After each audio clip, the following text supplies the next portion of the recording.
Some wounds never heal, they just teach us to carry the weight differently. For Jeremiah Blackwood, losing his daughter meant losing his faith in tomorrow. The wealthy rancher had everything money could buy, but his heart had been empty for 5 years. When he saw little Carolina Valdez watching his prize horse through the fence, something awakened inside him. Her father worked his ranch, but barely made ends meet. Jeremiah decided to give the girl his most valuable stallion. To everyone else, it looked like charity. To him, it was a test. He wanted to see what she would do with such a gift. What happened next would change both their lives forever. Before we jump back in, tell us where you're tuning in from, and if this story touches you, make sure you're subscribed, because tomorrow I've saved something extra special for you. The morning sun cast long shadows across the Blackwood Ranch, stretching the fence posts like dark fingers against the golden earth. Jeremiah stood at his kitchen window, coffee growing cold in his weathered hands, watching the world wake up without him. At 62, he had built an empire from dust and determination. But success felt hollow when there was no one left to share it with. His study door remained closed most days now. The room where small leather riding boots sat untouched on the windowsill, Emma's boots, still waiting for feet that would never fill them again. 5 years had passed since the accident, yet Jeremiah couldn't bring himself to move those boots. They were proof she had existed, proof that laughter had once echoed through these halls. The Blackwood Ranch sprawled across 3,000 acres of Colorado's finest grazing land, where red rock formations jutted from rolling hills like ancient sentinels. Cattle dotted the landscape in peaceful clusters, their morning lowing carried on the crisp air. The main house, built of native stone and weathered timber, commanded the valley from its elevated position, its wraparound porch offering views that had once brought him joy. Calico Ridge sat 15 miles to the east, a town that had grown up around the railroad but never quite prospered. Most folks there worked the ranches or the few remaining businesses that hadn't followed the young people to Denver. It was the kind of place where everyone knew everyone else's business, where secrets were currency and gossip traveled faster than the morning newspaper. Jeremiah's reputation in town was complicated.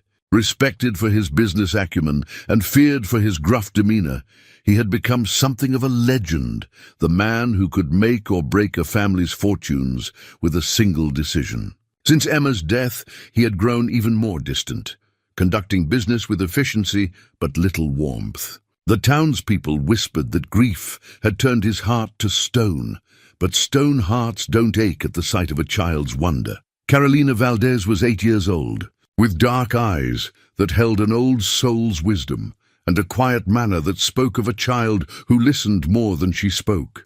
Her father Diego had worked the Blackwood Ranch for 7 years, ever since arriving from New Mexico with nothing but work-worn hands and a fierce determination to provide for his family. Diego's wife Maria had died when Carolina was 3, leaving father and daughter to navigate the world together with a bond forged by shared loss. The Valdez family lived in a modest cabin on the ranch property, a simple but sturdy structure that Diego maintained with the same care he gave to everything in his life. Carolina helped where she could, feeding chickens and collecting eggs, her small hands gentle with the animals. She had inherited her father's quiet strength and her mother's grace, moving through the world with a careful consideration that made adults forget she was still a child. Every morning before school, Carolina would walk the long path to the main road where the school bus picked her up. But she always took the route that passed by the horse pastures. Jeremiah had noticed this ritual months ago from his study window, watching as the little girl would pause at the fence line, her small fingers curling around the wooden rails as she gazed at the horses with undisguised longing. Storm was the crown jewel of Jeremiah's breeding program, a magnificent black stallion with intelligence that sparked in his dark eyes and power that rippled through every movement. The horse had cost more than most people in Calico Ridge made in 5 years, his bloodline traced back to champions that had made legends of their riders. Emma had named him during one of her last visits to the ranch. declaring that his spirit reminded her of the storms that rolled across the mountains, beautiful, powerful, and wild. For 3 years, Storm had been Jeremiah's pride and his burden. The horse responded to him with respect but not affection, their relationship built on mutual understanding rather than bond. Emma would have known how to reach the stallion's heart, just as she had known how to reach everyone's heart. She had possessed a gift for seeing the best in people and animals alike, a gift that had died with her on that terrible autumn day. The accident haunted Jeremiah's dreams and his waking hours alike. Emma had been 22, fresh out of college and full of plans for the future. She had come home for a visit, insisting on taking her old horse out for a ride despite the approaching storm. They had found her body at the bottom of Canyon Creek, her horse standing vigil nearby, both having fallen when lightning spooked them on the narrow trail. Jeremiah blamed himself for not stopping her, for not insisting she wait for better weather, for every decision that had led to that moment. The guilt sat in his chest like a stone, growing heavier with each passing day.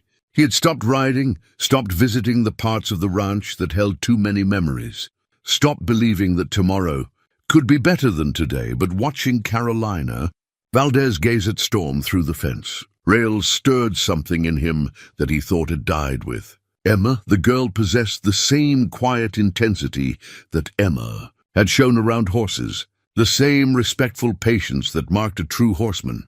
More than once, Jeremiah had seen Storm approach the fence when Carolina was there, the great stallion extending his neck to catch her scent, his usual wariness replaced by curiosity.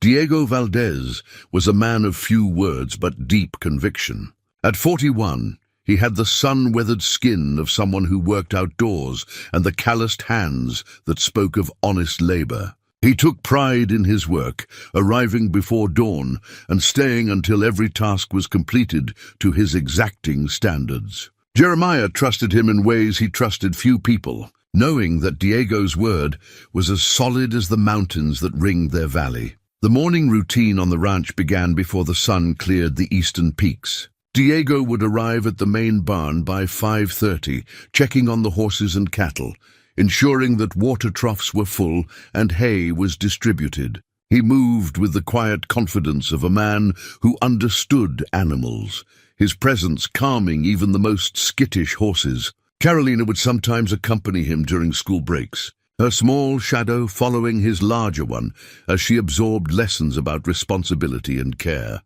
Jeremiah's routine had become rigid in the years since Emma's death. Coffee at dawn, paperwork in his study until 8, then a tour of the ranch operations that kept him busy until evening. He avoided the stables where Emma's horse was buried, skirted the trails where she had loved to ride, and maintained a careful distance from anything that might trigger the crushing weight of memory. But today felt different. Today, as he watched Carolina pause at Storm's fence and the great horse move toward her with obvious interest, Jeremiah felt the first stirring of something that might have been hope. The child's wonder was pure and uncomplicated, unmarked by the fear or ambition that motivated most people's interactions with valuable animals. She simply wanted to be near the horse, to share a moment of connection with a creature that represented everything beautiful about the world. The decision formed slowly in Jeremiah's mind, taking shape like morning mist gathering into clouds. It was an impulse that would have seemed impossible just weeks ago, a gesture that went against every protective instinct he had developed since losing Emma. But as he watched Storm lower his great head toward Carolina's outstretched hand, separated only by the wooden fence, Jeremiah knew what he had to do.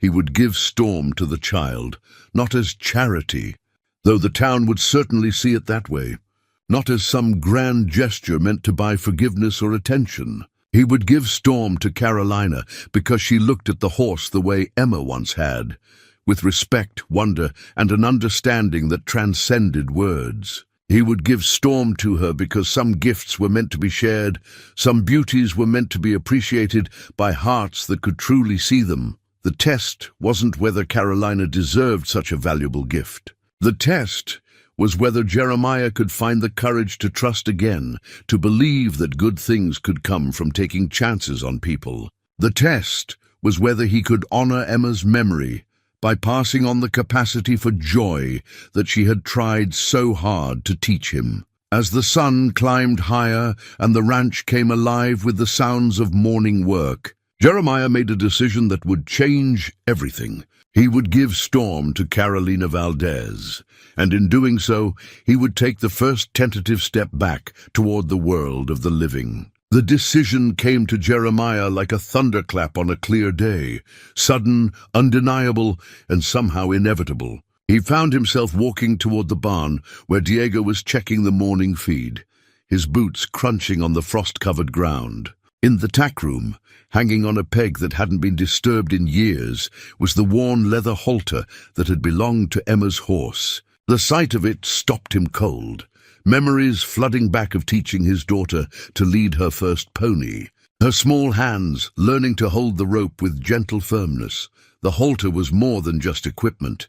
It was a bridge between the past and whatever came next. Emma had outgrown that first pony, but she had kept the halter, claiming it brought her luck. Now, looking at its weathered leather and brass fittings dulled by time, Jeremiah saw it for what it truly was, a symbol of trust passed from one generation to the next. "Diego!" Jeremiah called out, his voice carrying an odd note that made the ranch foreman look up from the feed bins. "I need to speak with you." Diego straightened, wiping his hands on his jeans. In 7 years of working together, he had learned to read his boss's moods, and something in Jeremiah's tone suggested this wasn't about routine ranch business. "Yes, sir." "What can I do for you?" Jeremiah found himself struggling for words, the magnitude of what he was about to propose hitting him with unexpected force. "Your daughter, Carolina. She likes horses." "Yes, sir, she does." Diego's voice carried a note of wariness. Conversations about his daughter always made him protective, especially when they came from men with the power to change their lives with a word. "Storm," Jeremiah said simply. "I want her to have him." The silence that followed was so complete that Jeremiah could hear the horses moving in their stalls, the distant lowing of cattle, and the whisper of wind through the barn rafters. Diego stared at him as though he had spoken in a foreign language, his dark eyes wide with disbelief. "Mr. Blackwood, I don't understand." "The horse, Storm. I'm giving him to Carolina." The words came easier the second time, as though speaking them aloud had made them real. "She needs a horse, and he needs someone who will appreciate him for what he is, not what he cost." Diego shook his head slowly, his hands rising in a gesture that was half refusal, half supplication. "Sir, that horse is worth more than I make in 5 years. We can't accept something like that." "You're not accepting it. I'm giving it." "There's a difference." Jeremiah's voice carried the authority of a man accustomed to having his decisions respected, but underneath lay something else, a plea, perhaps, or a desperate hope.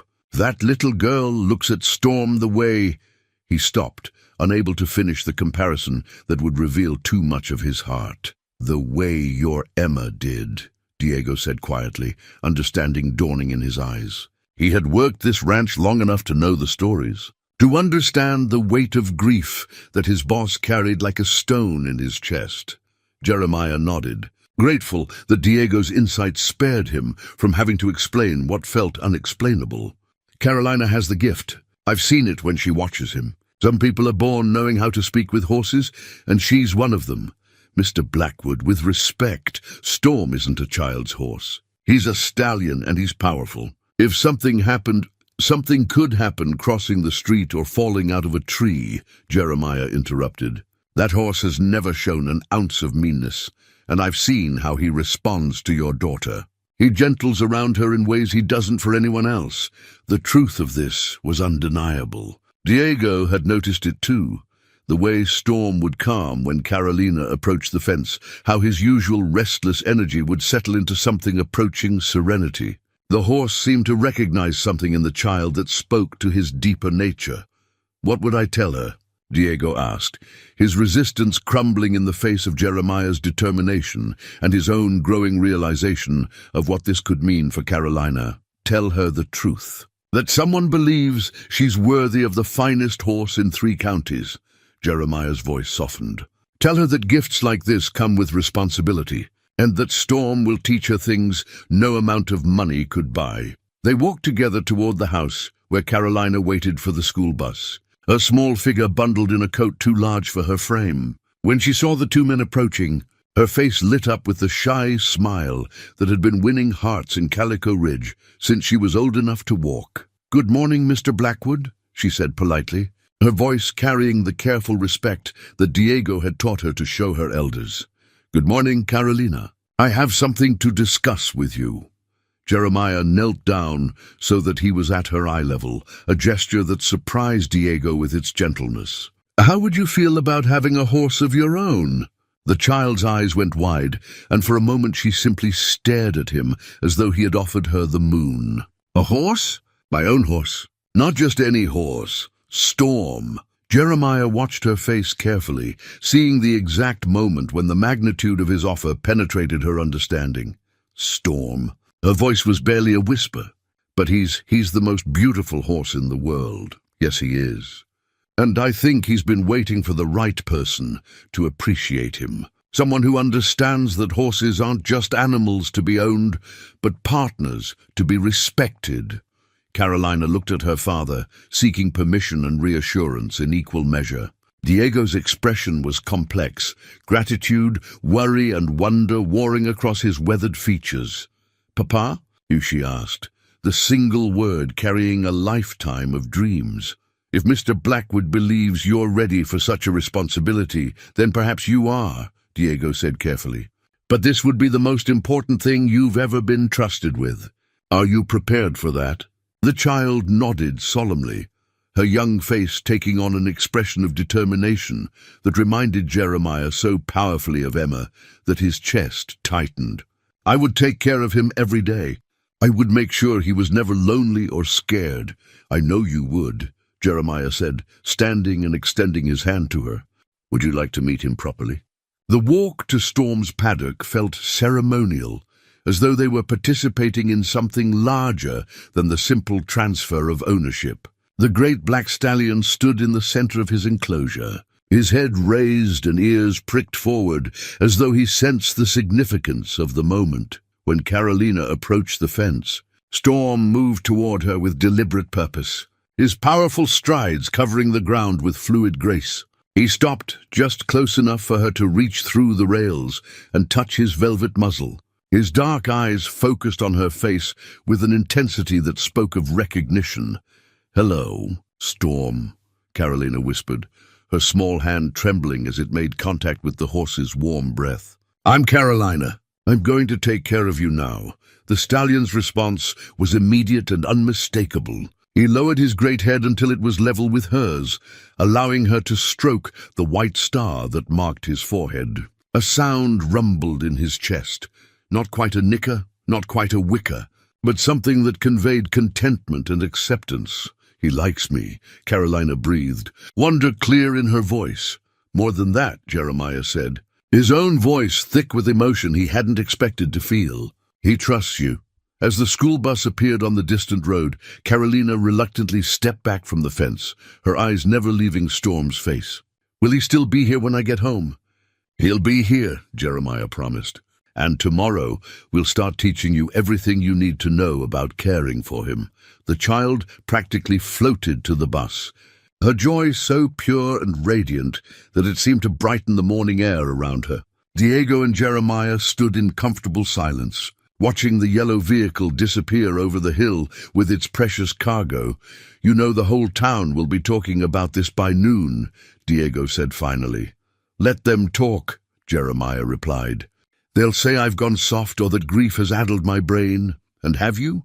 Gone soft, I mean." Jeremiah considered the question, watching Storm pace the fence line as though he too was waiting for Carolina's return. "Maybe.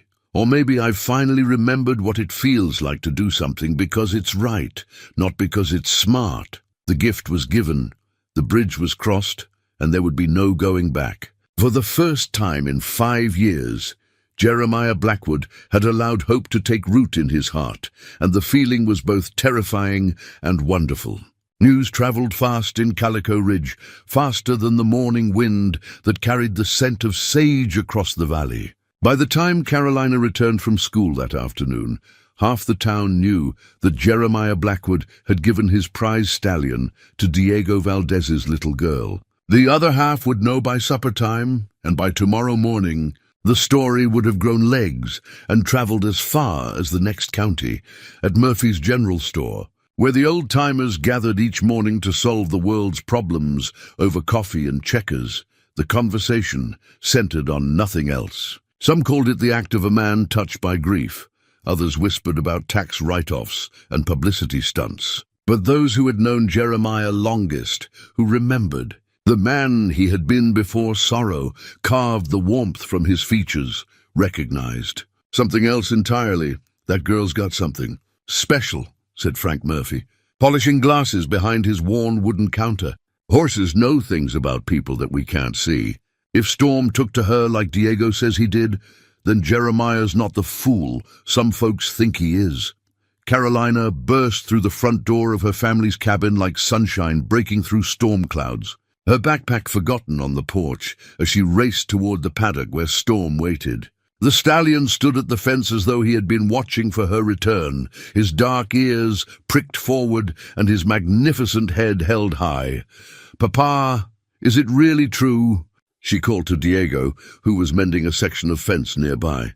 "Is Storm really mine now?" "He is, mija," Diego replied, setting down his tools and walking over to join his daughter. "But remember what Mr. Blackwood said about responsibility. Owning a horse like Storm isn't just about riding, it's about everything that comes before and after." Diego had whittled the wooden whistle during the long evenings after Maria's death, when his hands needed something to do and his heart needed something to focus on, besides the overwhelming task of raising a daughter alone. The whistle was simple but perfectly crafted, its tone clear and sweet when Carolina blew into it during their evening walks. It represented the quiet bond between father and daughter, built from small gestures and shared moments rather than grand declarations. Now, as Carolina approached Storm's paddock with reverent steps, Diego felt the weight of this new chapter in their lives. The horse represented opportunity beyond anything he could have provided for his daughter. But it also carried risks that made his protective instincts flare. Storm moved to meet Carolina at the fence, his powerful body flowing with the liquid grace that marked him as exceptional among horses. When the child extended her hand through the rails, the stallion gentled immediately, his massive head lowering to accept her touch with a patience that seemed almost supernatural. "He's so beautiful," Carolina whispered, her voice filled with the kind of wonder that adults spend their lives trying to recapture. "His eyes are like looking into deep water." From his study window, Jeremiah watched the scene unfold with emotions he couldn't quite name. The sight of Carolina with Storm stirred memories that had been buried for years. Emma at the same age, fearless and full of joy, as she learned to communicate with horses through touch and intuition rather than force and dominance. Emma had possessed an almost mystical connection with animals, as though she spoke a language that transcended species. She could calm a fractious horse with a whisper, coax a frightened cat from hiding with infinite patience, and charm even the most stubborn cattle into cooperation. Watching Carolina display the same natural gift felt like receiving a message from beyond the grave. A reminder that some qualities of the heart are too precious to die with their possessors. "She's got the touch," Jeremiah murmured to himself, remembering the phrase his own father had used to describe riders who understood horses at a level deeper than technique or training. The afternoon lesson began simply, with Diego teaching Carolina the basics of approaching storms safely and respectfully. The stallion stood like a statue as the child learned to read his body language, to recognize the signs of contentment, alertness, and unease that every horseman must understand. "Always approach from the side where he can see you," Diego instructed. his voice carrying the patient tone he had perfected through years of teaching his daughter about the world. Horses don't like surprises, and Storm is too powerful for us to take chances. Carolina absorbed every word with the intensity of a scholar, her young mind filing away each piece of information as though her life depended on remembering it correctly. She moved around Storm with careful deliberation, letting him grow accustomed to her presence from every angle before attempting to touch him. When she finally ran her small hand along Storm's neck, the horse's response was immediate and remarkable. His eyes softened, his ears relaxed, and a rumbling sound of contentment emerged from deep in his chest. It was the sound of a creature recognizing a kindred spirit, of power choosing to submit to gentleness. "He likes me," Carolina said, her voice filled with amazement that such a magnificent animal would accept her so readily. More than that, came Jeremiah's voice from behind them. Neither Diego nor Carolina had heard him approach, but there he stood, his weathered face showing more expression than it had in months. "He respects you. That's much more important than liking when it comes to horses." Carolina turned to face him, her hand never leaving Storm's neck. "Mr. Blackwood, how do I learn to take care of him properly?" "I want to do everything right." The question hit Jeremiah with unexpected force. It was exactly the kind of thoughtful inquiry Emma would have made, showing concern for the animal's welfare above her own excitement. "We'll start with the basics tomorrow," he said, his voice gentler than it had been in years. "Grooming, feeding, understanding his needs. A horse like Storm requires more than just affection. He needs a partner who understands his nature." As the sun began to sink toward the western mountains, painting the sky in shades of gold and crimson, Carolina reluctantly said goodbye to Storm for the evening. The stallion watched her go with what could only be described as regret, his head hanging over the fence as though hoping she might change her mind and stay. That night, at dinner tables throughout Calico Ridge, the conversation inevitably turned to Jeremiah Blackwood's extraordinary gift. Some folks wondered if the old rancher had finally cracked under the weight of his grief.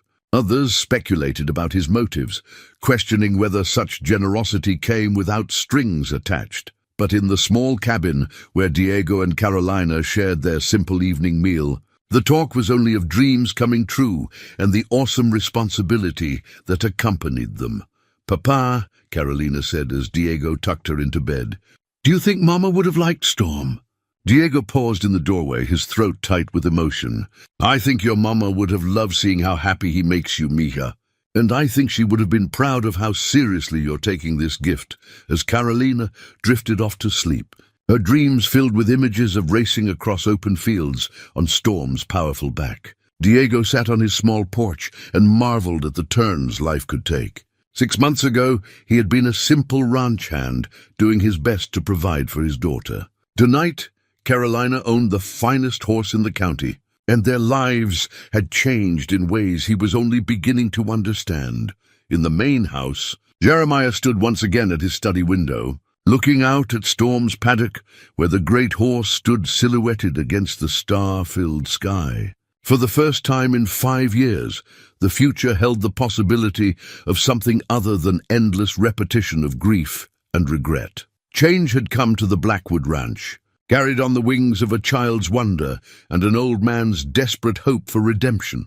3 weeks into their new routine, Carolina had transformed from a shy child who watched horses from a distance into a confident young horseman who moved around Storm with natural grace. Each afternoon brought new lessons, and each lesson revealed depths to both the girl and the stallion that surprised even Jeremiah.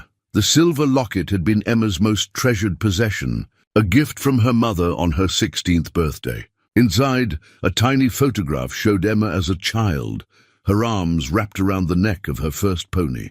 Jeremiah had thought it lost forever, another piece of his daughter swept away by the creek that claimed her life. But there it was, glinting in the afternoon sun as it lay half buried in the straw of Storm's stall. As though the horse had been keeping it safe all these years. Carolina found it while mucking out the stall, her small fingers closing around the tarnished silver with careful reverence. "Mr. Blackwood," she called softly. "I found something." Jeremiah's breath caught when he saw the locket resting in Carolina's palm. His hands trembled as he took it from her, memories flooding back with such force that he had to steady himself against the stall door. Emma laughing as she fastened the chain around her neck. Emma touching the locket for luck before every ride. Emma's final morning when she had kissed it goodbye, as though she somehow knew. "It's beautiful," Carolina said, her voice gentle with the intuitive understanding that children sometimes possess. "It must have been very special to someone." "It was," Jeremiah managed, his voice thick with emotion. "It belonged to my daughter. She wore it every day until—" He stopped, unable to finish the sentence that would make Emma's absence real all over again. Carolina studied his face with the careful attention she gave to everything that mattered. She must have loved horses too, more than anything in the world. The words came easier now, as though Carolina's presence made it safe to speak of Emma without drowning in grief. "She would have been about your age when she got her first horse. A little paint mare named Patches, who was gentle as a lamb but smart as a whip." What happened to Patches? "Old age, eventually. But Emma rode her every day for 8 years. Learned everything there was to know about horses from that mare." Jeremiah opened the locket, showing Carolina the tiny photograph inside. "This was taken the day Emma got Patches. Look at that smile." Carolina studied the photograph with solemn attention, seeing something in Emma's expression that spoke to her own love for horses. "She looks happy." She was. "Happiest I ever saw her until—" Jeremiah closed the locket with a snap, the memory too painful to pursue. "Would you like to see where Patches is buried?" Emma made sure she was laid to rest in the prettiest spot on the ranch. They walked together to a small rise overlooking the main pasture, where a simple stone marker bore Patch's name and the dates of her life. Wildflowers grew around the grave, Indian paintbrush, and lupine that Emma had planted years ago and that returned each spring as though, refusing to let memory die. Emma used to come here when she was troubled about something, Jeremiah said, settling onto a flat rock that served as an informal bench. "Said Patches always gave good advice even after she was gone." Carolina sat beside him, her small legs swinging as she gazed out over the ranch that stretched toward the distant mountains. "Do you think she can see Storm and me?" The question caught Jeremiah off guard, its innocent faith cutting through the cynicism that had armored his heart for 5 years. "I don't know, child. But I hope, she would be glad to see him with someone who appreciates him the way you do." Over the following days, the silver locket seemed to unlock something in Jeremiah that had been sealed away since Emma's death. He began spending more time with Carolina and Storm, sharing stories about Emma's childhood and the lessons she had learned from a lifetime around horses. Emma always said that horses are mirrors. Jeremiah told Carolina as they watched Storm graze in the evening light. "They reflect back what you bring to them. If you come with fear, they'll be nervous. If you come with anger, they'll be difficult. But if you come with patience and respect, they'll trust you," Carolina finished, understanding the lesson with the clarity that sometimes comes to children who listen with their hearts as well as their minds. Exactly. Emma learned that from her mother, who was the finest horsewoman I ever knew. Gentle but firm, patient but decisive. She could make any horse want to please her. Carolina absorbed these stories like a sponge, filing away each detail about Emma and her mother as though building a manual for how to live with horses and honor their nature. She began to incorporate Emma's techniques into her own interactions with Storm, approaching him with the calm confidence that Jeremiah remembered so well. The transformation in Carolina was remarkable, but the change in Storm was equally profound. The stallion, who had always been somewhat aloof even with Jeremiah, began to seek out Carolina's attention with an eagerness that bordered on devotion. He would nicker when he saw her approaching, follow her movements around the paddock, and stand perfectly still while she groomed him with the careful attention to detail that Jeremiah had taught her. "He's never acted like this with anyone before," Jeremiah admitted to Diego one evening as they watched Carolina brush Storm's coat until it gleamed like black silk. "Even with Emma's horse, There was always a little wildness that needed managing. But Storm, it's like he's found his purpose with your daughter. Diego nodded, his own amazement evident in his expression. She talks about him constantly. Storm this, storm that. Yesterday she asked me if we could move his stall closer to the house so she could check on him during the night. What did you tell her? That horses need their rest just like people do, but that caring about him so much shows she's becoming a true horsewoman. Diego paused, watching his daughter demonstrate the proper way to clean Storm's hooves with the concentration of a surgeon. Mr. Blackwood, I can't thank you enough for what you've done for her. This gift, it's changed her entire world. It's changed mine too, Jeremiah replied, the admission surprising him with its honesty. I forgot what it was like to see the world through young eyes, to remember that there's still beauty worth celebrating. As autumn deepened and the leaves turned gold and crimson on the mountainsides, the bond between Carolina and Storm continued to strengthen. The child's confidence grew daily, and with it came a poise and maturity that impressed everyone who knew her. She spoke to Storm in the soft musical Spanish that her mother had taught her, and the horse seemed to understand every word, responding to her voice with an attentiveness that bordered on the mystical. The silver locket now hung around Carolina's neck, a gift from Jeremiah that connected her to Emma's memory and the long tradition of horsewomen who had come before.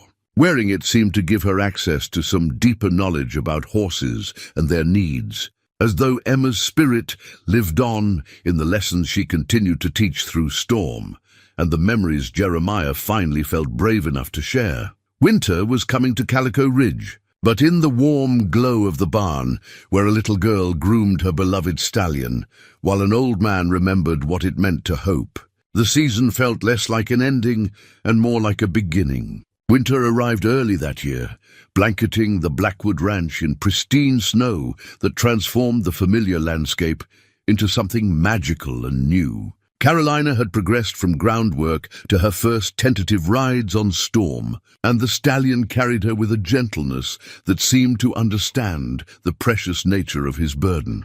The old map had been tucked away in the ranch house attic for decades, forgotten among boxes of photographs and Emma's childhood belongings. Carolina discovered it while helping Jeremiah organize files in his study, her curious fingers unfolding the yellowed paper to reveal hand-drawn trails that wound through the mountains surrounding Calico Ridge. "What's this, Mr. Blackwood?" she asked, spreading the map across his desk with careful reverence for its obvious age. Jeremiah looked up from his ledgers, and his breath caught when he saw what Carolina had found. The map had been drawn by Emma during her teenage years, a careful documentation of every trail she had explored on horseback throughout the valley and beyond. Her neat handwriting marked landmarks and described the best routes to hidden meadows and scenic overlooks that few people knew existed. "Emma made this," he said softly, tracing one of the marked paths with a trembling finger. "She spent years exploring every inch of this country, mapping trails that her mother had shown her and discovering new ones of her own." Carolina studied the intricate drawings with fascination, seeing in Emma's careful work the same attention to detail that she brought to caring for Storm. "These trails go much farther than I thought possible. Look, this one goes all the way to the old mining country." Emma loved the high country, Jeremiah said, memories flooding back of his daughter's excitement when she would return from her explorations.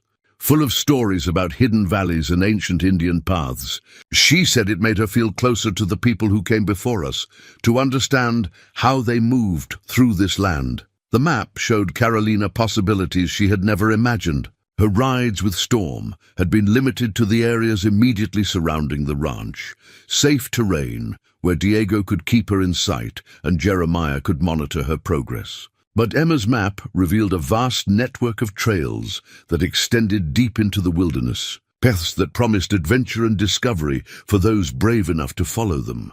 "Could Storm and I explore some of these trails?" Carolina asked, her voice carrying the wistful tone of a child who dreams of grand adventures but understands the constraints of reality. Jeremiah hesitated, protective instincts warring with his growing recognition that Carolina possessed the skills and judgment necessary for more challenging rides. Some of them, perhaps. But not alone, and not until you've proven yourself on easier terrain. Over the following weeks, as Carolina's riding skills continued to develop, Jeremiah found himself accompanying her on longer excursions around the ranch. It was the first time he had ridden regularly since Emma's death, and returning to the saddle brought both joy and pain in equal measure. His protective instincts had awakened in ways he hadn't expected, turning every ride into a careful balance between allowing Carolina to grow as a rider and keeping her safe from the dangers that had claimed Emma. He found himself second-guessing every decision, analyzing every trail for potential hazards, remembering with painful clarity the circumstances that had led to his daughter's death. "You're worried about something?" Carolina observed one afternoon as they returned from a ride to the north pasture. Her perception had sharpened over the months, and she could read Jeremiah's moods with an accuracy that sometimes unsettled him. "I'm always worried when someone I care about is on horseback," he admitted, the confession slipping out before he could stop it. The words hung in the air between them, acknowledging the depth of feeling that had grown between the gruff rancher and the thoughtful child. Carolina considered this revelation with the seriousness it deserved. "Is that why you stopped riding after Emma died? Because you were afraid something might happen to you too?" The question cut straight to the heart of Jeremiah's grief, exposing fears he had never articulated even to himself. "Partly, but mostly because riding reminded me of her, and remembering hurt too much to bear. Does it still hurt?" Jeremiah looked at Carolina, this remarkable child who had somehow found the courage to ask questions that adults avoided, and realized that his answer had changed without his noticing. "It hurts differently now, less like a wound, and more like the ache you feel when you miss someone who's far away but not gone forever." During one of their rides, Carolina discovered something that would prove significant in ways none of them could yet understand. Following one of Emma's mapped trails to a scenic overlook, she noticed that Storm became unusually alert as they approached a particular section of the path. His ears pricked forward and his attention focused on something beyond Carolina's perception. "What is it, boy?" she murmured, leaning forward to stroke his neck. "What do you see?" Storm picked his way carefully along a rocky section of trail that Emma had marked on her map with special notation, his movements suggesting familiarity with terrain he had never traveled with Carolina. When they reached a natural clearing that offered spectacular views of the valley below, the stallion stopped and nickered softly, as though greeting an old friend. "He acts like he's been here before," Carolina said, puzzled by Storm's behavior. "But we've never ridden this far." Jeremiah felt a chill that had nothing to do with the mountain air. The overlook was one of Emma's favorite destinations, a place she had visited countless times during her years of exploration. If Storm was responding to some memory of those rides, it meant Emma used to bring her horse here, he said quietly. "Storm was just a colt then, but he lived in the same pasture. Maybe he remembers something about this place." The possibility that Storm carried memories of Emma added another layer to the complex web of connections that seemed to link past and present in ways that defied easy explanation. Carolina seemed to sense the significance without fully understanding it, her hand moving to touch the silver locket at her throat as she gazed out over the valley that had shaped Emma's youth. As winter deepened and the riding became more challenging, Carolina's skill and confidence continued to grow.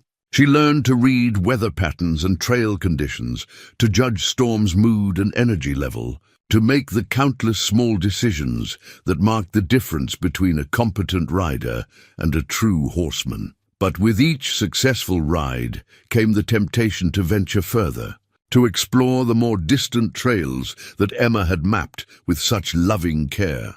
Carolina found herself studying the map in quiet moments, tracing routes that led deep into the mountains where eagles soared and ancient mysteries waited to be discovered. The old map was becoming more than just a guide to forgotten trails, It was a bridge to Emma's world, an invitation to follow in the footsteps of the young woman who had loved this country enough to document its hidden treasures. And as Carolina's confidence grew, so did her determination to accept that invitation, regardless of the risks that might await her in the high country where Emma had found both joy and death. Spring came late to the high country that year, but when it finally arrived, it transformed the mountain landscape into a paradise of wildflowers and rushing streams. Carolina's riding had progressed to the point where she and Storm moved together like partners in an ancient dance, each anticipating the other's needs with an intuition that impressed even the most experienced horseman in Calico Ridge. The faded photograph had been tucked between the pages of one of Emma's old journals, forgotten until Carolina discovered it while organizing the books in Jeremiah's study. The image showed Emma at 17, mounted on her favorite horse at the edge of a distant valley that Carolina recognized from the hand-drawn map. But this wasn't just any valley. It was the place the old-timers called Whispering Hollow, a remote basin that few people visited and fewer still spoke about openly. "Mr. Blackwood," Carolina said carefully, holding the photograph up to the window light. "Emma rode all the way to Whispering Hollow?" Jeremiah's face went pale when he saw the image. He remembered the day it was taken, one of Emma's last visits home before the accident. She had been excited about something she'd discovered in the remote valley, but her explanations had been cryptic, full of references to signs and messages that he'd dismissed as youthful romanticism. "She shouldn't have gone there alone," he said, his voice tight with old fears and new understanding. "That country is too remote, too dangerous for a single rider." "But she looks happy," Carolina observed, studying Emma's radiant smile in the photograph. "Like she found something wonderful there." The truth was more complicated than Jeremiah was willing to admit. Whispering Hollow had a reputation among the local ranchers, not for danger exactly, but for strangeness. Cattle that wandered into the valley often returned changed, calmer somehow, as though they'd experienced something that settled their spirits. Riders who ventured there spoke of unusual silence, of feeling watched by benevolent presences, of finding things that shouldn't have been there. Emma had been drawn to the valley repeatedly during her final year, making long solo rides that worried Jeremiah, but that she insisted were essential to her peace of mind. She'd spoken of meeting someone there, though she'd never explained who or provided details that made sense to her practical father. "The valley has stories," said Will Henderson, the oldest rancher in the county, when Jeremiah mentioned Emma's photograph during their weekly poker game at Murphy's store. "My grandfather used to say it was sacred ground to the Ute people, a place where they went to commune with spirits." "Maybe Emma felt that connection." "Emma felt connections to a lot of things," Jeremiah replied. But privately, he wondered if there had been more truth to his daughter's mystical experiences than his skeptical mind had allowed him to believe. Carolina's fascination with Whispering Hollow grew stronger as spring turned toward summer.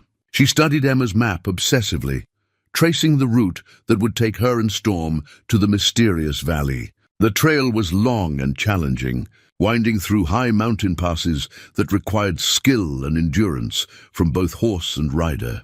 "I want to go there," she announced one evening as she and Jeremiah sat on the porch, watching Storm graze in the fading light.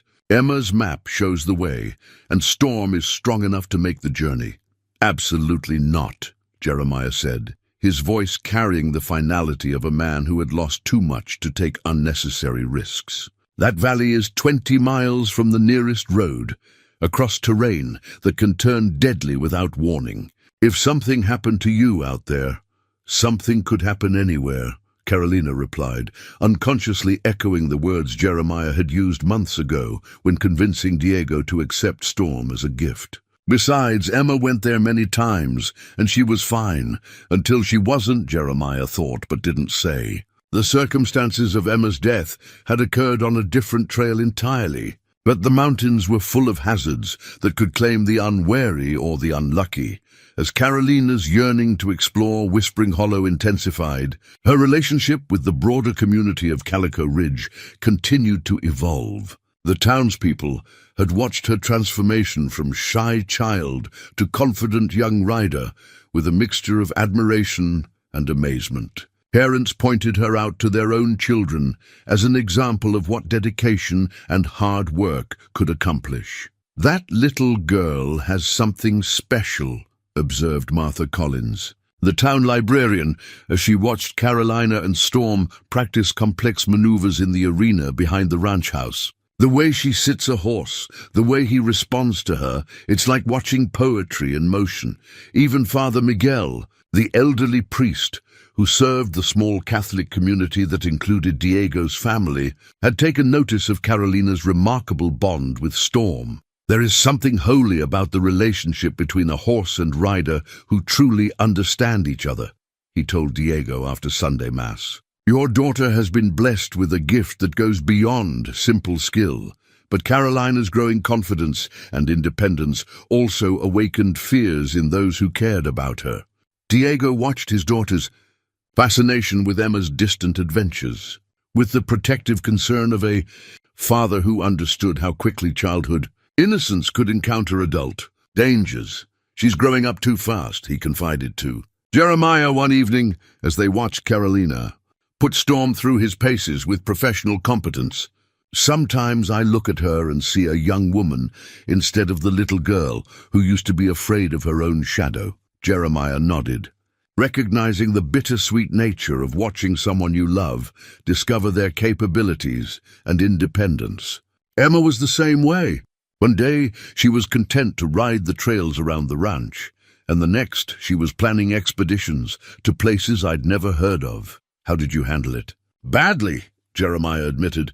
"I tried to protect her by controlling her, and all I accomplished was pushing her to take greater risks to prove her independence. If I could do it over—" He stopped, the weight of regret making it difficult to continue, as summer approached and Carolina's skills continued to develop. The question of Whispering Hollow loomed larger in all their minds. The remote valley represented different things to each of them. To Carolina, it was the ultimate adventure and a connection to Emma's memory. To Jeremiah, it was a symbol of the dangers that had claimed his daughter. To Diego, it was a test of trust between a father and his maturing child. The faded photograph sat on Jeremiah's desk like a challenge, Emma's radiant smile seeming to ask whether those who loved Carolina would have the courage to let her follow her own path, even when that path led into the unknown places where young women had once found joy and tragedy in equal measure. Storm seemed to sense the growing tension around the subject of distant trails, his behavior during their regular rides suggesting an awareness of possibilities that stretched beyond the familiar boundaries of the ranch. When Carolina studied Emma's map in his presence, the stallion would move closer, as though reading the markings over her shoulder and remembering journeys that beckoned from his own mysterious past. The morning Carolina disappeared, the sun rose blood-red over the mountains, casting an ominous glow across the valley that old-timers would later claim was a warning they should have heeded. Jeremiah discovered her absence when he made his usual early rounds and found Storm's stall empty, the gate carefully latched, but the great stallion nowhere to be seen. Diego's panic was immediate and complete when Jeremiah woke him with the news. They found Carolina's carefully prepared supplies missing from the barn, extra water, trail food, Storm's emergency kit, suggesting that her departure had been planned rather than impulsive. Emma's map was gone from Jeremiah's study, along with the compass that had guided 3 generations of Blackwood riders through the mountain wilderness. "She's gone to Whispering Hollow," Jeremiah said with grim certainty, his weathered hands shaking as he saddled his own horse. "I should have seen this coming. She's been studying that route for weeks." The search party that formed included most of the able-bodied men in Calico Ridge, their faces set with the particular determination that comes when a community's child is in danger. They followed Emma's mapped route toward the distant valley, expecting to find Carolina somewhere along the challenging trail, perhaps turned back by difficult terrain or Storm's good sense. But as the hours passed and the searches spread across the mountainside, it became clear that Carolina and Storm had vanished as completely as if the earth had swallowed them. The trail markers Emma had so carefully noted on her map led deeper into country that few of the searchers knew well, toward the mysterious valley that seemed to exist at the edge of local legend. It was nearly sunset when they found Storm standing quietly beside a small stream, his reins trailing and his saddle empty. The stallion showed no signs of distress or injury, but his behavior was strange. He kept looking toward a narrow canyon that wasn't marked on any map, nickering softly as though calling to someone who couldn't be seen. "Where is she, boy?" Diego whispered, approaching Storm with the careful movements of a man barely holding panic at bay. "Where's Carolina?" The horse allowed himself to be caught easily, but when Diego tried to lead him away from the canyon, Storm resisted with unusual stubbornness. It was as though he knew something the humans didn't, as though Carolina's location was just beyond their understanding, but perfectly clear to him. "She must have gone into the canyon," Jeremiah said, studying the narrow opening that seemed to swallow the last rays of sunlight. "But why would she leave Storm behind?" They found Carolina 3 hours later, as the moon was rising full and bright over the mountain peaks. She sat in a small clearing deep within the canyon, perfectly calm and unharmed, cradling something in her hands that gleamed silver in the moonlight. When she looked up at the approaching rescue party, her eyes held a peace and maturity that seemed to belong to someone much older. "Papa," she said softly, rising to meet Diego's desperate embrace. "I'm sorry I worried you, but I had to come here. I had to find this."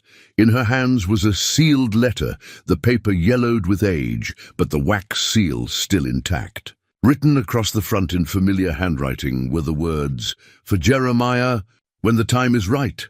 The signature below was unmistakably that of Rebecca Blackwood, Jeremiah's wife, dead these 15 years.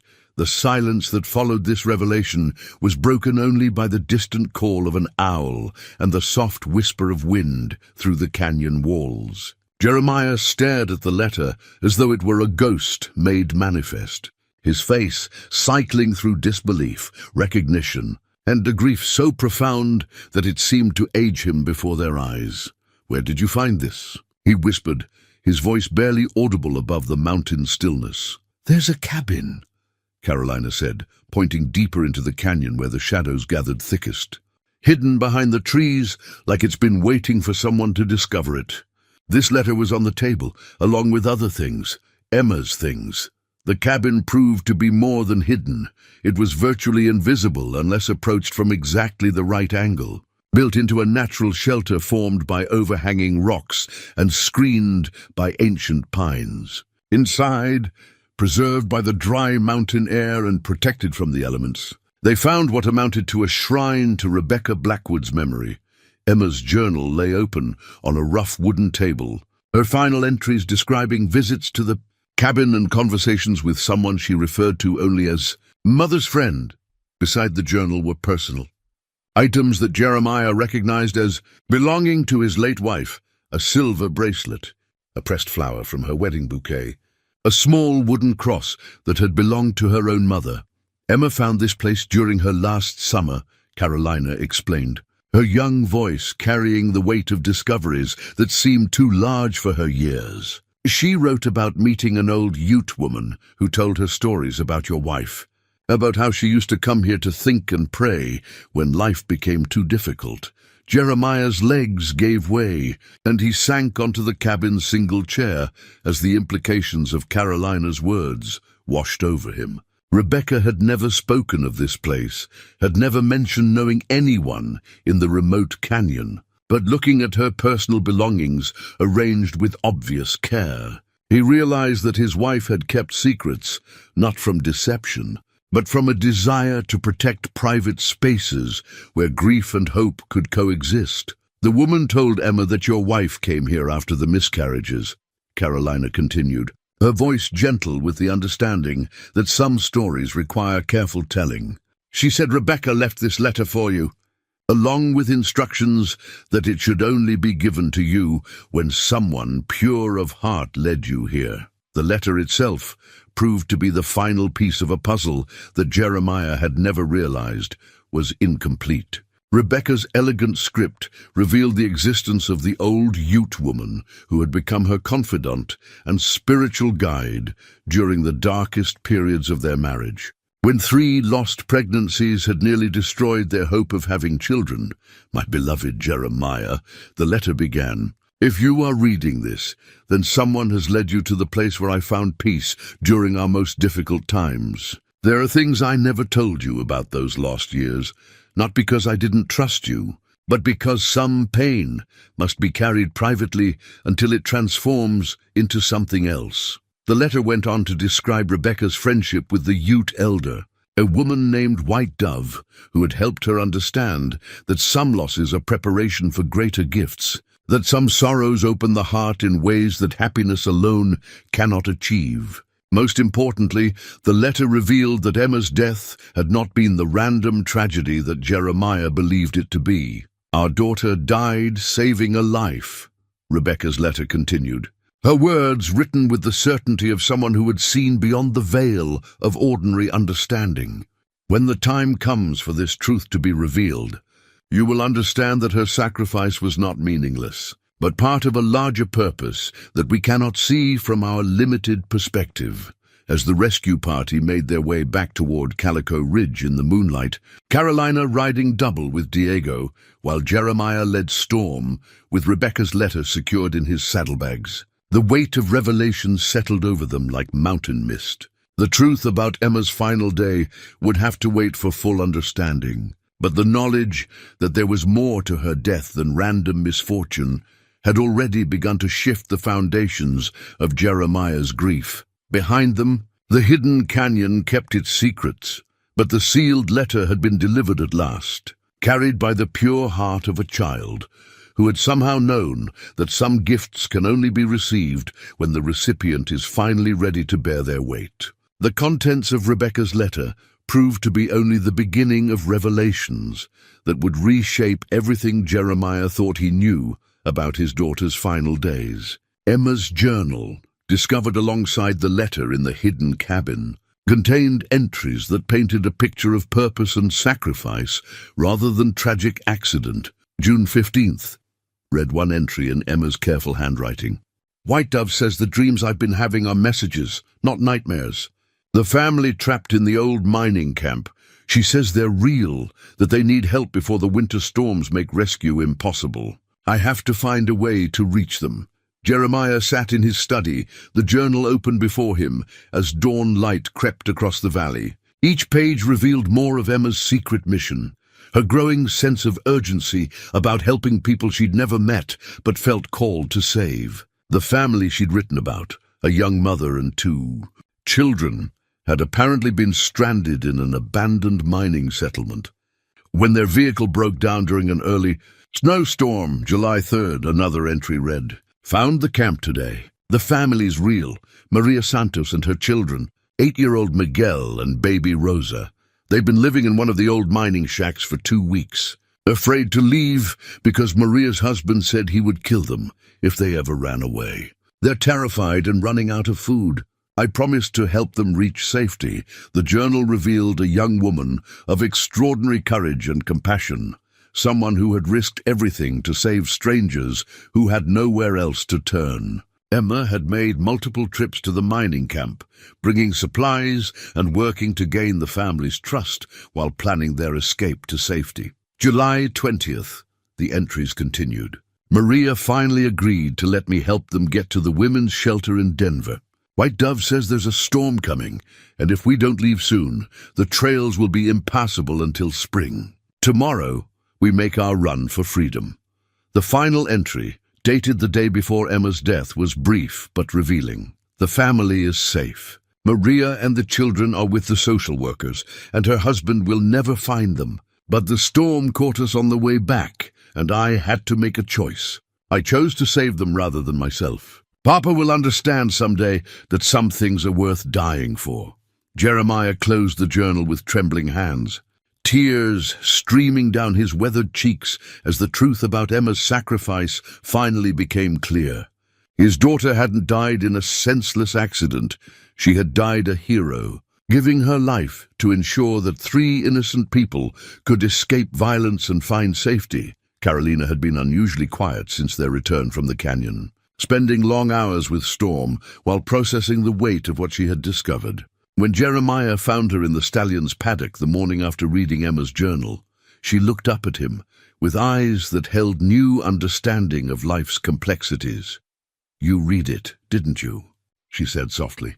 "Emma's journal." Jeremiah nodded, not trusting his voice to remain steady. "She saved them. 3 people are alive today because of what your daughter did. Are you proud of her?" Carolina asked, the question carrying implications that reached far beyond simple parental feelings.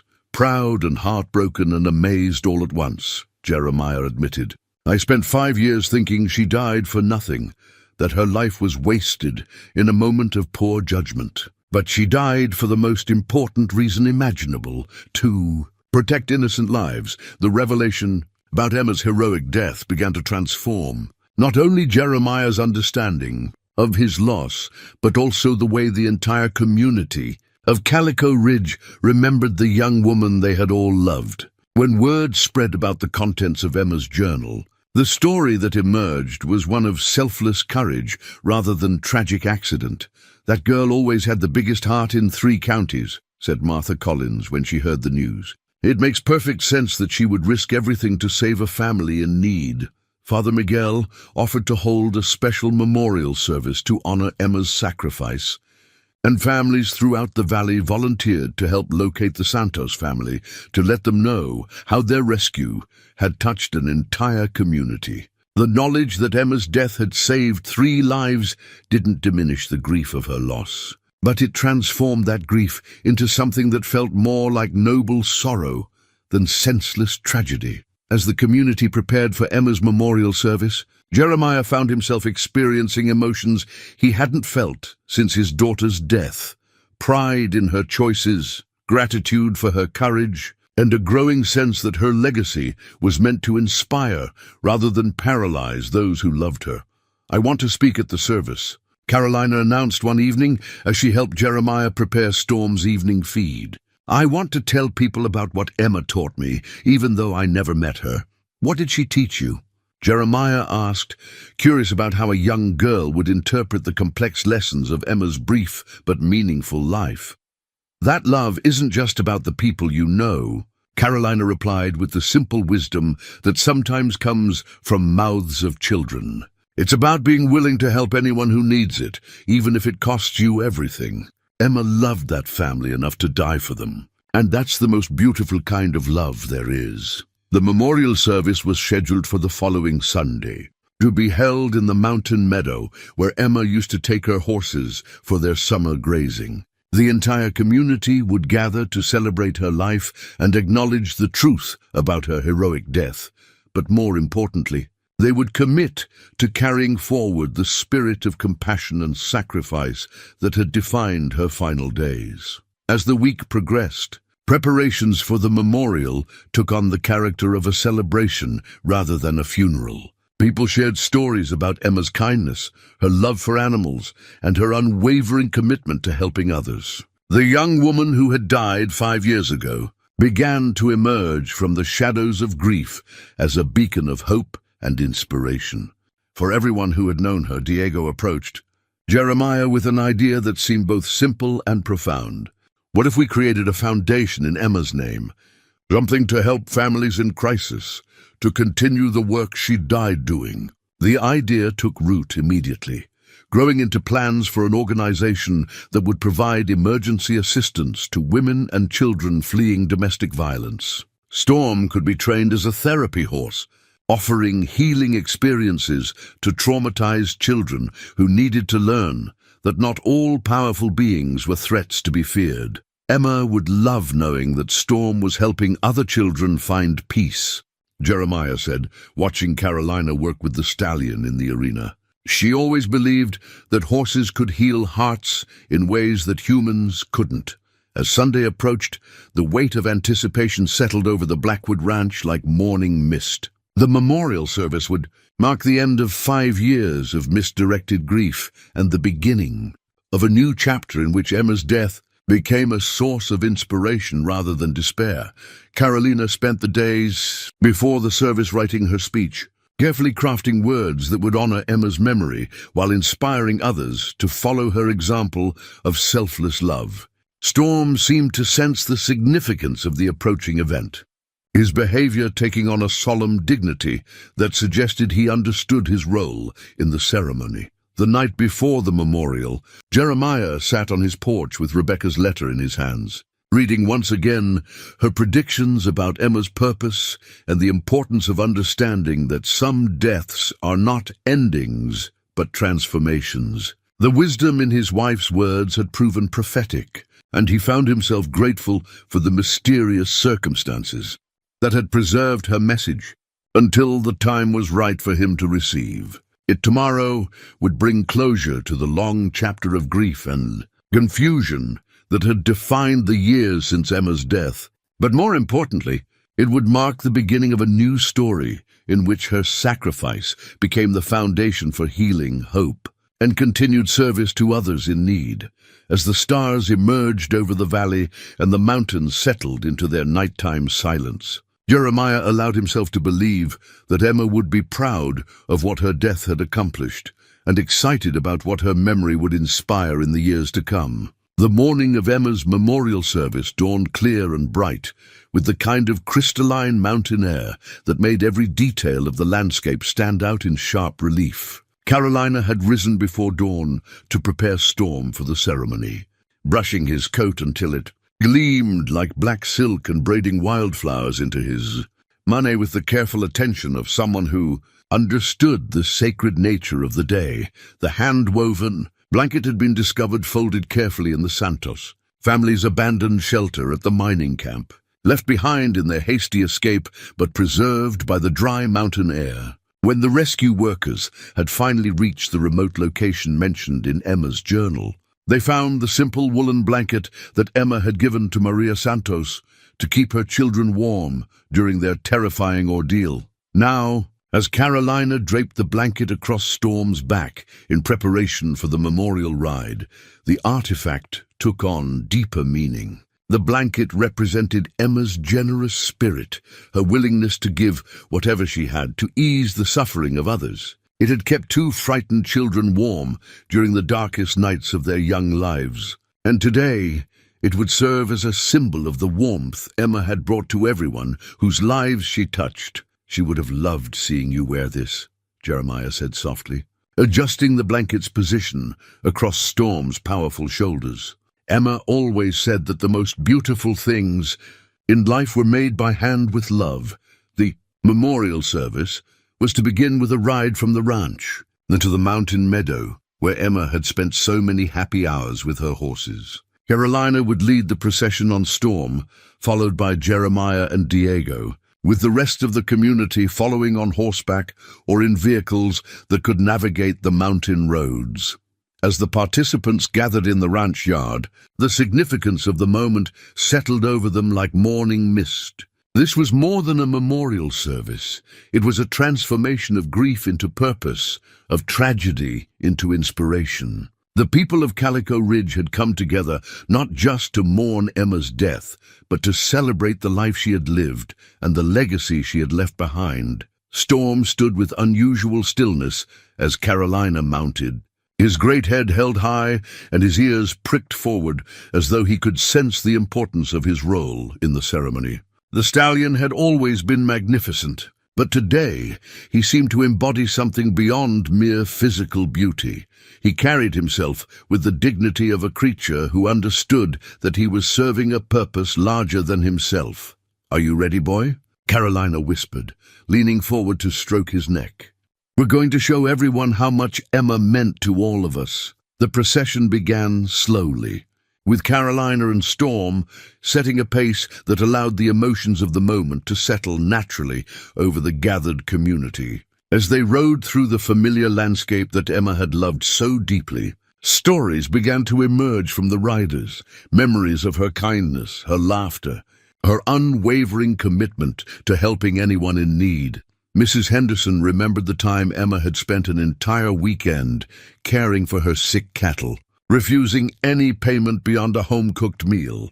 Tom Bradley recalled how Emma had tutored his dyslexic son through high school, patiently working with the boy until he could read with confidence. Father Miguel spoke of Emma's quiet donations to the church's charity fund, gifts that had helped dozens of families through difficult times without anyone knowing where the help had come from.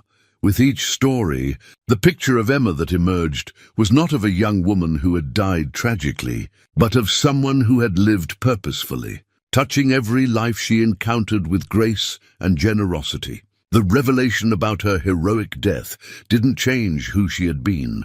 It simply provided the final, definitive example of the selfless love that had characterized her entire life. As they climbed higher into the mountains, Storm began to display the unusual behavior that Carolina had noticed during their previous rides in Emma's favorite places.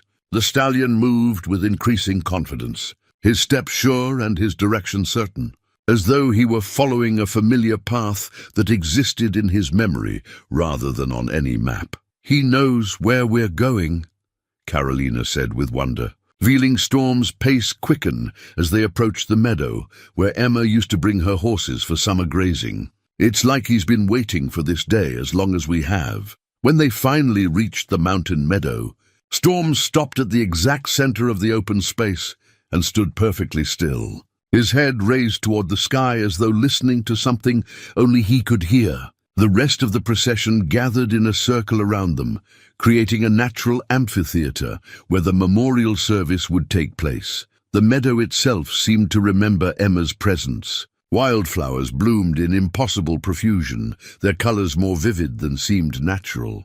The air was filled with the sound of mountain streams and the calls of birds that had gathered as though summoned by some invisible force. Even the light seemed different here, softer and more golden than the harsh brightness of the lower elevations. "This is where she belongs," Jeremiah said, dismounting from his horse and walking to stand beside Storm. "This is where Emma was happiest, and this is where her spirit will always live."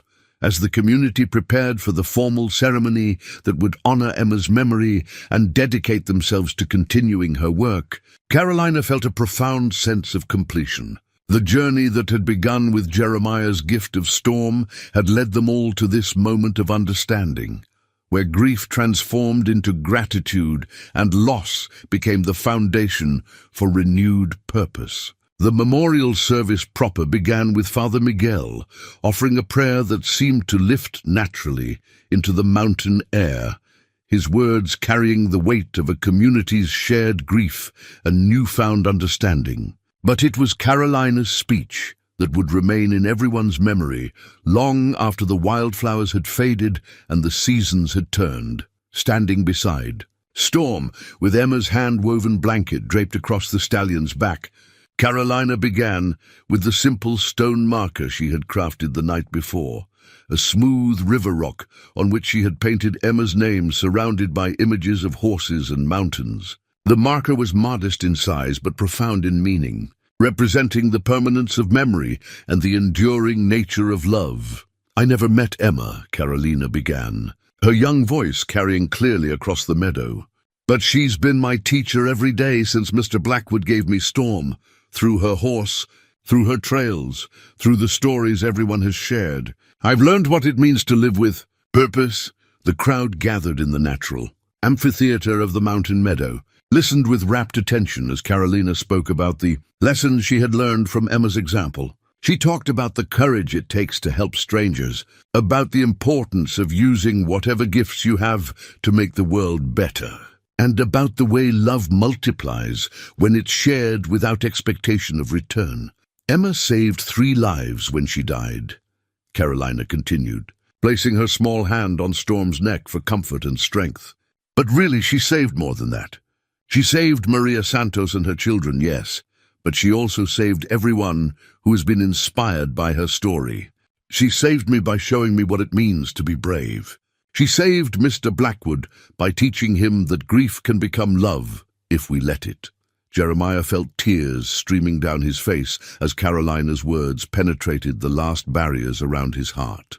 For 5 years, he had carried guilt and anger about Emma's death. But listening to this remarkable child speak about his daughter's legacy, he finally understood what Rebecca's letter had tried to tell him, that some deaths are not endings, but transformations, not losses, but gifts that keep giving long after the giver is gone.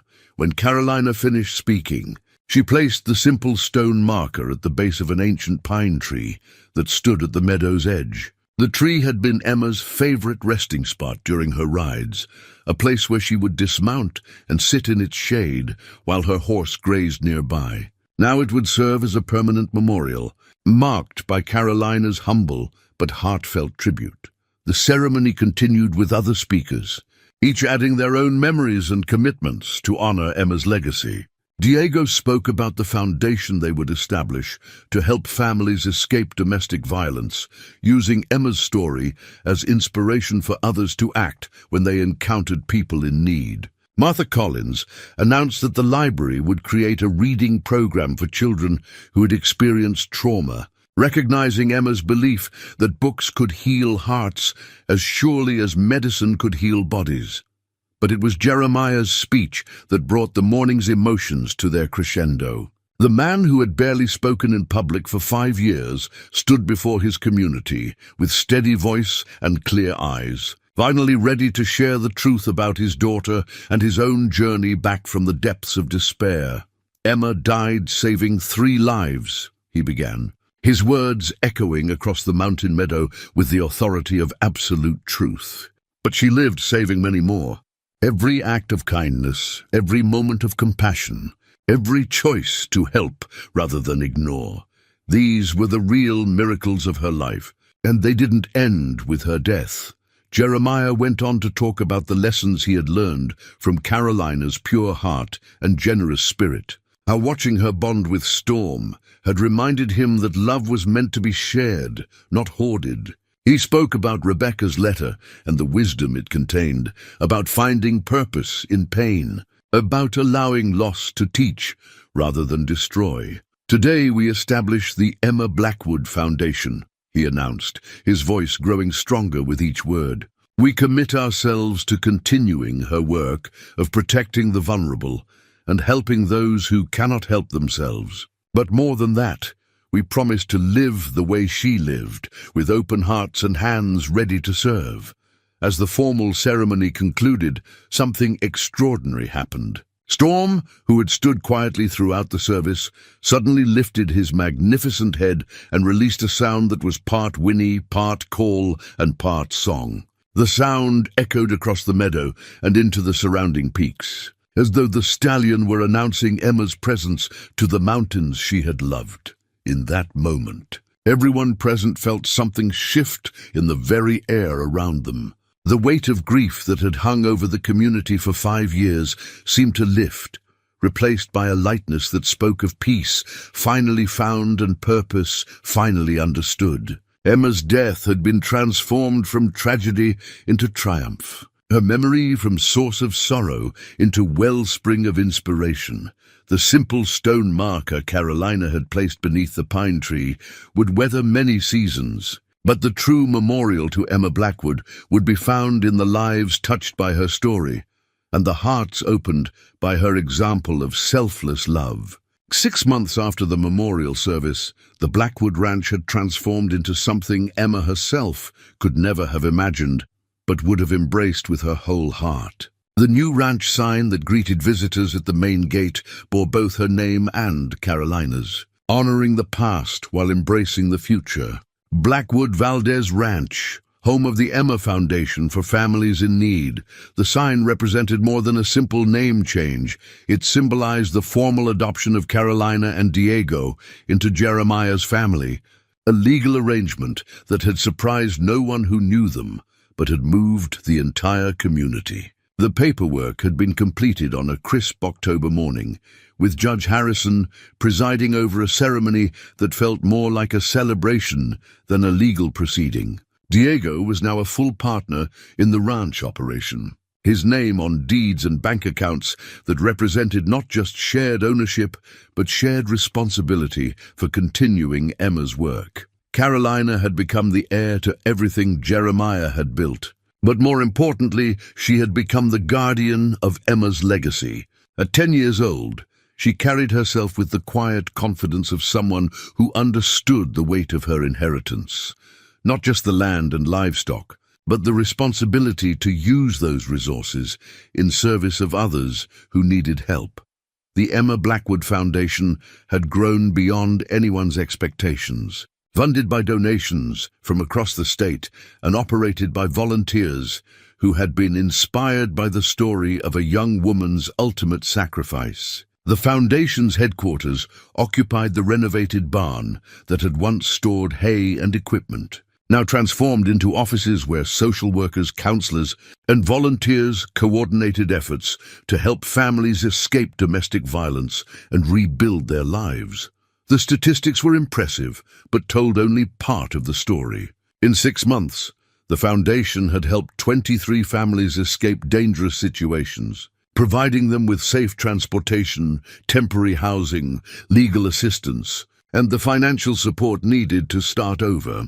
But the real measure of success was found in the letters that arrived daily, handwritten notes from children who were sleeping safely in their own beds, photographs of families smiling together without fear, updates from mothers who had found jobs, and hope in equal measure. Storm had become the foundation's most beloved ambassador, his gentle nature making him perfect for therapy work with traumatized children. The great stallion's transformation from prize show horse to healing companion had been as remarkable as any other aspect of the foundation's work. Twice a week, he carried young riders who were learning to trust again, his patient strength helping them understand that not all powerful beings were threats to be feared. The therapy program operated from a specially designed arena that Diego and Jeremiah had built using Emma's detailed sketches for a dream facility she had never lived to see. The arena featured rubberized flooring for safety, adjustable mounting blocks for children of different abilities, and observation areas where parents could watch their children take tentative steps toward healing. Everything about the space spoke to Emma's understanding that horses could reach damaged hearts in ways that traditional therapy sometimes couldn't. He knows when they need him to be still and when they need him to move. Carolina explained to a visiting reporter who had come to write about the foundation's work. It's like he can feel what's in their hearts and respond to it. Yesterday, a little boy who hadn't spoken since his father hurt him whispered thank you to Storm after their session. His mother cried right there in the arena. The program had been so successful that requests for visits came from children's hospitals and treatment centers throughout Colorado and into neighboring states. Storm traveled to these appointments in a specially designed trailer that Jeremiah had commissioned from the best craftsmen in the region, complete with padded walls, climate control, and a sound system that played the classical music Storm seemed to prefer during long journeys. Carolina always accompanied Storm on these trips, her presence providing the connection that made his therapy work possible. She had developed an intuitive understanding of which children needed gentle encouragement and which ones required patient stillness, adapting her approach to each individual's needs with the wisdom of someone much older. The impact of these visits extended far beyond the children who rode. Storm, hospital staff reported improved morale among workers who witnessed the healing power of the horse-child connection.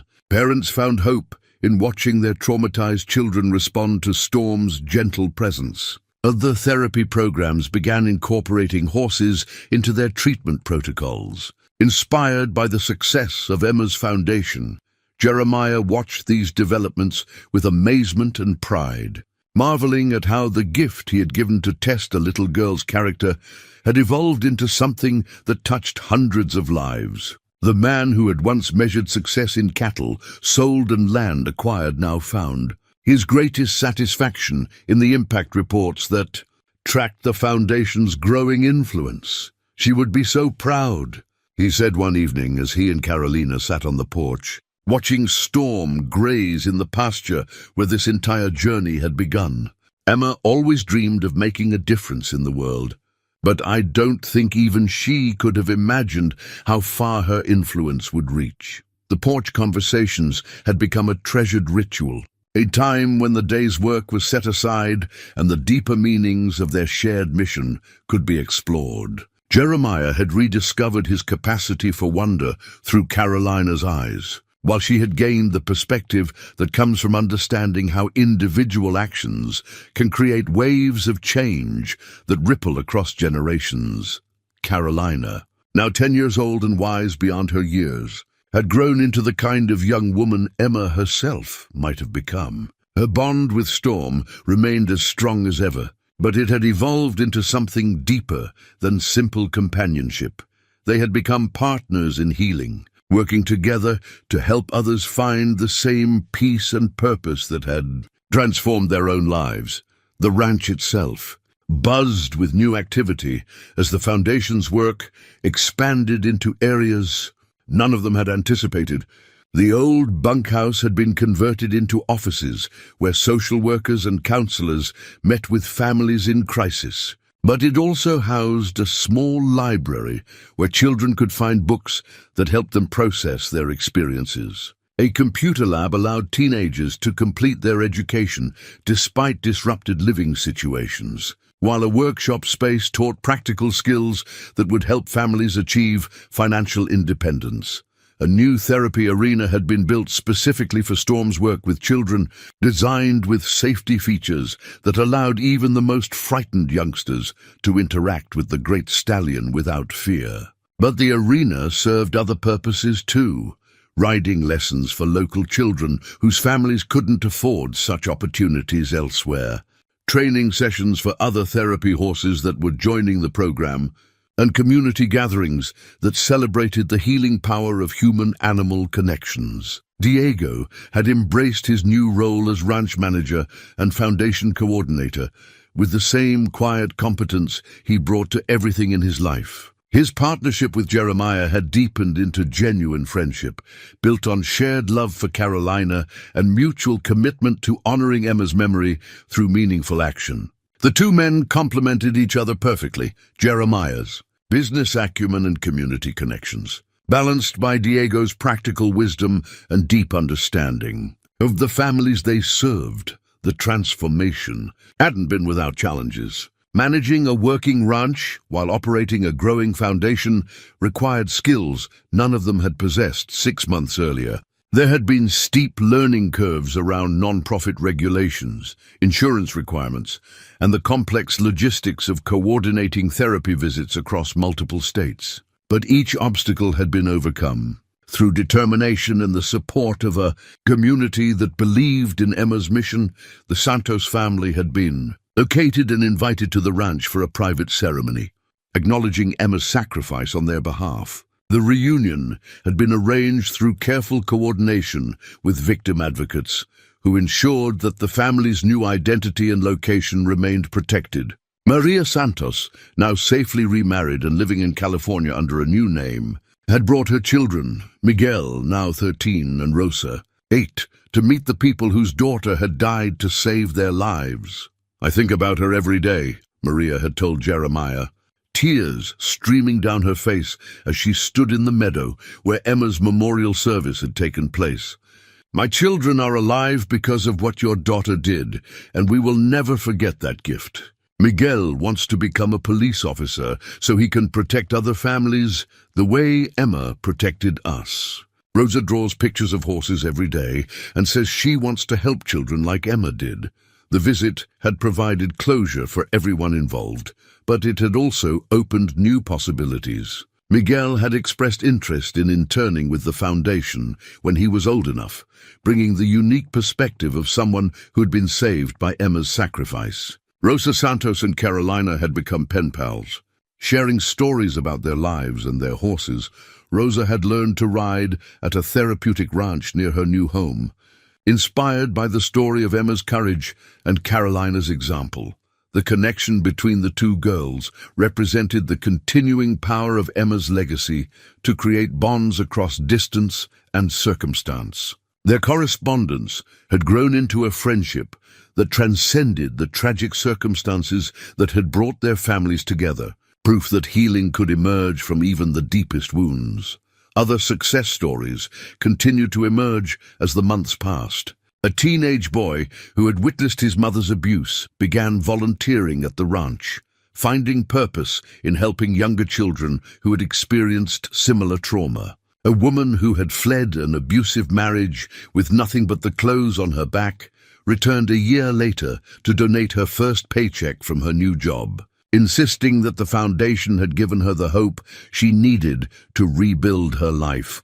These stories became the foundation's most powerful fundraising tools, but more importantly, they served as reminders of why the work mattered.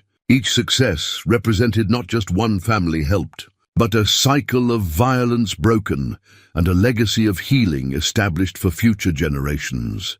As autumn painted the mountains in shades of gold and crimson, Jeremiah found himself experiencing emotions he had thought lost forever.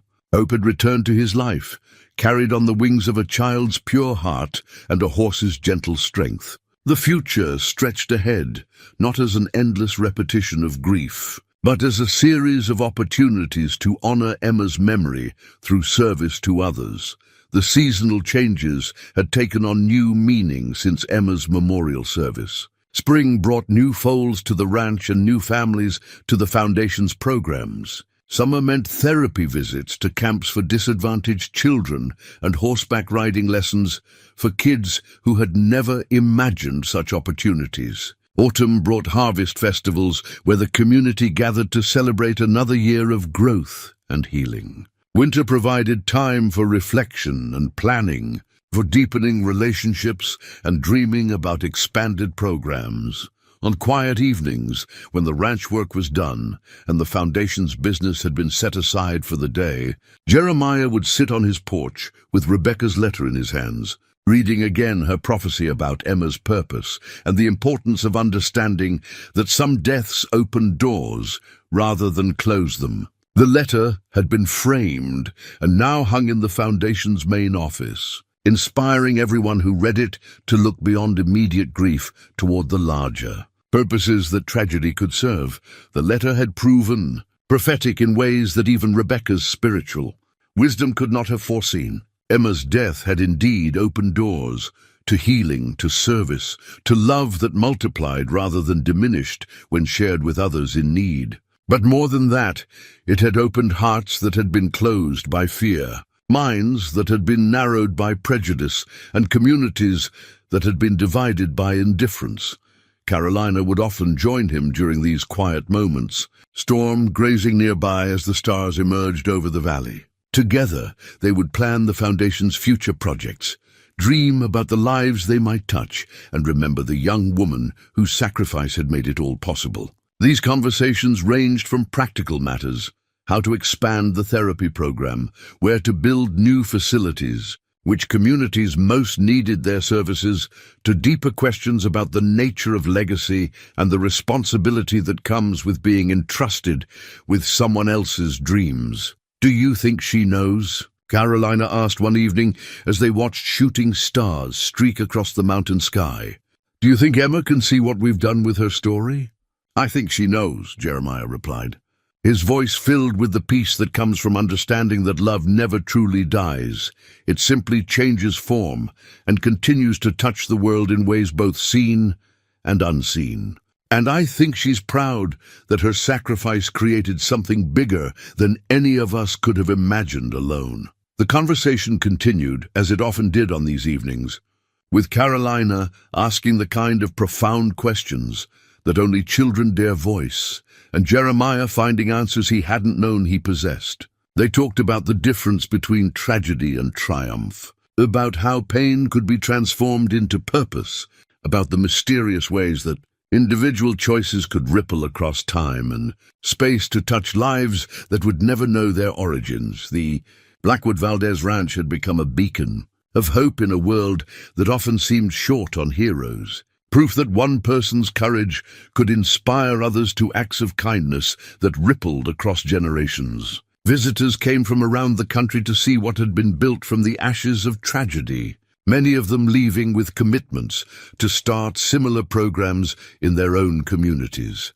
Emma's story had been featured in national magazines and documentary films, but the publicity had never been the point. The real victory was measured in smaller, more personal terms, in the smile of a child who had learned to trust again, in the tears of gratitude from a mother who had found safety, in the quiet satisfaction of knowing that darkness had been transformed into light through the simple act of refusing to let tragedy have the final word.